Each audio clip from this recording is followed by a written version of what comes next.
বন্ধুরা, আজকে আমি তোমাদের কাছে চলে এসেছি নতুন আরেকটা আলোচনা নিয়ে। চলো আজকের আলোচনা শুরু করে দিই। প্রথমে বলি, শব্দের শক্তিকে কখনো কম ভেবো না।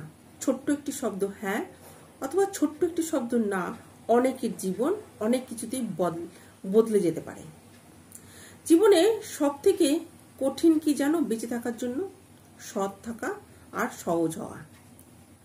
যখন কোনো ব্যক্তির মান, যশ আর অর্থ এই তিনটে জিনিস বেড়ে যায়, তখন সে মানুষকে মানুষ ভাবা ভুলে যায়। সে ভুলে যায় তার থেকেও কেউ শক্তিশালী আছে পৃথিবীতে। তার থেকেও শক্তিশালী হলো সময়। পড়ে গেলে তুমি নিজেই ওঠো, কারণ তুমি তো টাকা নাও যে তোমাকে দৌড়ে দৌড়ে সবাই উঠাতে আসবে।